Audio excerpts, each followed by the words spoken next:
أعوذ بالله من الشيطان الرجيم. بسم الله الرحمن الرحيم. الحمد لله. إن الحمد لله نحمده ونستعينه ونستغفره ونعوذ بالله من شرور أنفسنا وسيئات أعمالنا. من يهده الله فلا مضل له ومن يضلل فلا هادي له. السلام عليكم ورحمة الله تعالى وبركاته. Mga kapatid, mga magulang sa sariling Islam, alhamdulillah, lahat ng papuri o salamat ay para lamang kay Allah subhanahu wa ta'ala, ang nag-iisang Diyos sa lahat. Mga kapatid, alhamdulillah, napakaraming mga pagsubok ang ibibigay ang Allah subhanahu wa ta'ala sa kanyang mga alipin. Napakaraming mga pagsubok, mga problema ang ibibigay ang Allah subhanahu wa ta'ala sa kanyang alipin. Pero tandaan natin na kapag ikaw ay maraming problema, merong hadith si Propeta Muhammad sallallahu alaihi wasallam, "Idza ahabba Allahu 'abdan ibtalahu." Aw fi riwayatin, "Idza ahabba Allahu qauman ibtalahum." Kung gusto mahal ni Allah subhanahu wa ta'ala, kung mahal ni Allah subhanahu wa ta'ala ang kanyang alipin, o sa ibang riwaya, mahal ni Allah subhanahu wa ta'ala ang mga tao, ang kanyang mga alipin, ang isang grupo, no? Kung mahal niya ang ito, ibtalahum, bibigyan niya ito ng pagsubok. Bibigyan niya ito ng pagsubok. Bakit, mga kapatid? Ang pagsubok kasi, kung kaya i-handle ng isang tao, mas lalo siyang lalakas. Mas lalo siyang lalakas, at ang kanyang pagsasabar sa lahat ng mga pagsubok, problema na ibigay sa kanya ni Allah subhanahu wa ta'ala, magkakaroon siya ng gantimpala kay Allah subhanahu wa ta'ala. Kaya kahit anong pagsubok ang dumating, kasi mas malaki yung biyaya or reward na makukuha ng isang tao na kapag gumagawa siya ng kabutihan na siya ay sinusubok, kaysa sa gumagawa siya ng kabutihan na hindi siya sinusubok ni Allah subhanahu wa ta'ala, dahil meron itong kasamang sabar at pagtitiis sa mga pagsubok na binigay sa kanya ni Allah subhanahu wa ta'ala. Kaya mga kapatid, mga magulang sa reliyong Islam, sa isang hadith ni Propeta Muhammad sallallahu alaihi wasallam, na kanyang ma'na, kanyang meaning, na kumbaga ang buhay ng isang mu'min ay nakakagulat, kumbaga ajib, nakakamangha. Diba ikaw yung nag-lecture nito, bro? Na ang buhay ng isang mu'min ay nakakamangha. Bakit?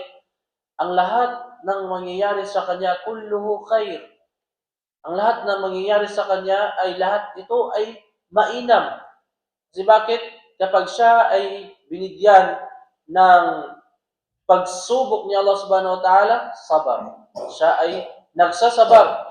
At kapag siya ay binigyan ng gantimpala, reward ni Allah subhanahu wa ta'ala, syakar. Siya ay nagpapasalamat kay Allah subhanahu wa ta'ala. Kaya mga kapatid, sa lahat ng mga biyaya na binigay sa atin ni Allah, at itong pasalamatan, dahil kapag ang pagpapasalamat sa mga biyaya ni Allah ay ito ay nagpapadagdag nito, no? Sabi ng Allah, "Wala in syakartum la azidannakum." Kung kayo ay magpapasalamat sa mga biyaya na aking binigay sa inyo, la azidannakum, aking pa itong dagdagan, sinabi ni Allah. Sa mga kakaunting grasya or biyaya na binigay sa atin ng Allah, kung atin itong pasalamatan, dadagdagan pa ng Allah. Kaya palagi tayong magpasalamat. Kaya palagi nating pasalamatan ang mga biyaya na binigay sa atin ni Allah subhanahu wa ta'ala.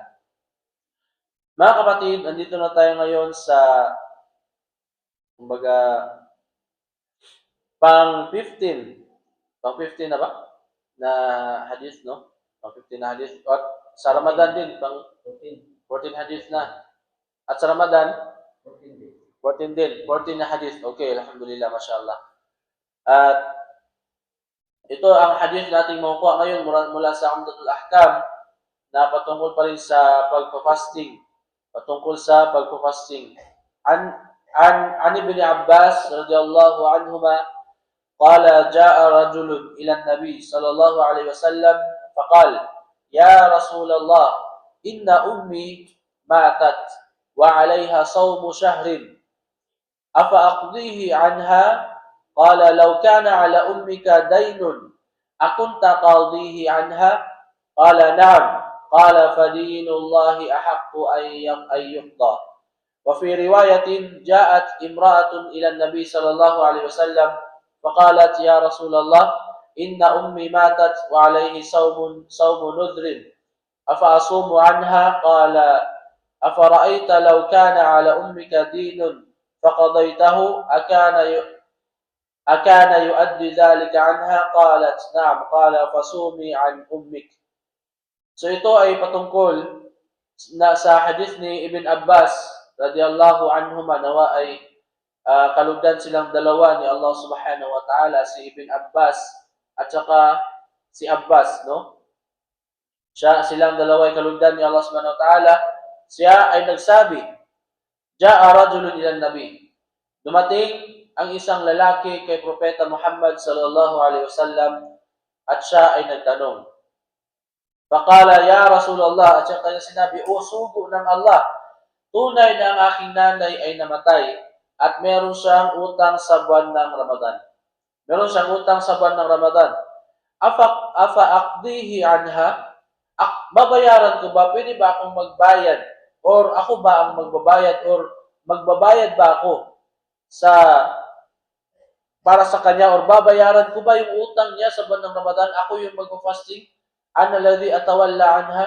Ako yung magpa-fasting sa kanyang mga utang sa buwan ng Ramadan. Sinabi ng sugo ng Allah subhanahu wa ta'ala, law kana 'ala ummika daynun. Kung meron bang utang ang iyong nanay na pera na utang. 'Yun, akunta qadihi anha, babayaran mo ba yung utang ng nanay mo na pera? Sabi ng lalaki, qala na'am.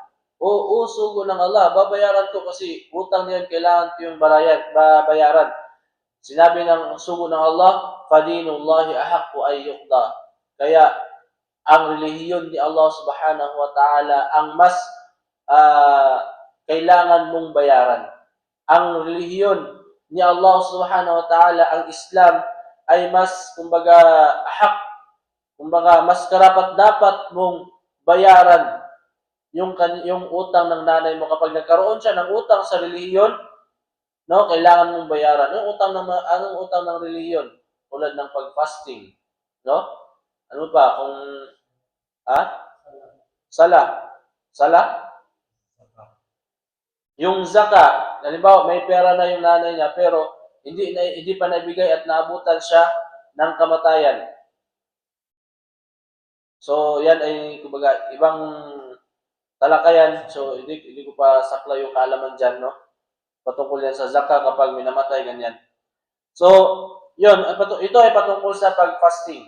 Ito ay patungkol sa pag-fasting. Kung may utang ang iyong nanay, ikaw ang magbabayad. No? Or yung kapatid mo, hindi kaya kayong dalawa, sabayan yung bayaran para hati kayong dalawa. Para hindi kayo mas mahirapan.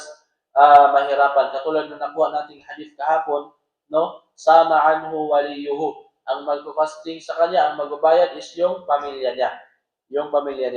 At sinabi din dito na fi riwayatin, sa ibang riwaya naman, sa ibang hadith naman, merong dumating na isang babae na ganun din ang sitwasyon, namatay din ang kanyang nanay.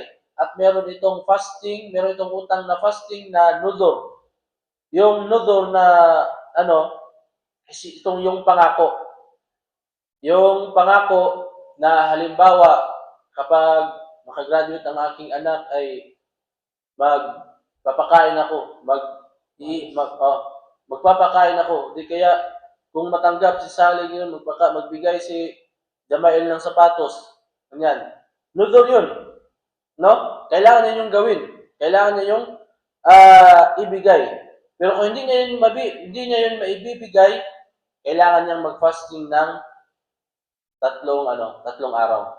Kailangan niya yung mag-fasting ng 3 araw at kailangan niya yung bayaran, obligado na yung bayaran. Halimbawa, kung siya ay magsasabi ng wallahi, na totoong wallahi, kasi may iba, sabi nila, may wallahi daw na hindi totoo. No? Pero hindi niya ginawa, kailangan niyang mag-fasting ng 3 araw. So sabi dito ng isang babae, may ganong utang ng aking nanay. May ganong utang. Kailangan ko bang bayaran? Sabi ni Propeta Muhammad SAW, Afara'ayta law kana ala ummika dinun faqadaytahu akana yu'addi dhalika anha? Kung nakikita mo ba na kapag merong utang ang iyong nanay, faqadayta anhu, faqadayti anhu, at iyong mababayaran, kumbaga, masusolve na ba yung utang ng iyong nanay? Kumbaga, wala na bang sisingil sa kanya sa araw ng paghukom kasi binayaran mo na dito sa mundong ibabaw? Sabi niya, naam. Qalat, naam. Sabi ng babae, naam. Qala fasumi an ummik. Kaya sabi ni Propeta Muhammad sallallahu alaihi wasallam, kaya mag-fasting ka, bayaran mo yung utang ng iyong nanay dahil nakakatulong na yun sa iyo at hindi na yun sisingilin sa kanya sa araw ng paghuhukom. No? Kaya kung tayo yung magbabayad dito is, kumbaga, hindi na sisilingin yung mga mahal natin sa buhay sa araw ng paghuhukom. Pati tayo, kung meron tayong mga utang at magbabayad sa ating mga pamilya, hindi na tayo sisilingin ng Allah subhanahu wa ta'ala pagdating sa araw ng paghuhukom. So hanggang dito na lamang. Kung walang katanungan, inshallah. So, hanggang dito na lamang. Wassalillahu ala nabiyina Muhammad wa ala alihi wa sahbihi wa ajma'in. Wa akhiru da'wana alhamdulillahi bil alamin. Assalamu alaikum warahmatullahi ta'ala wa barakatuh.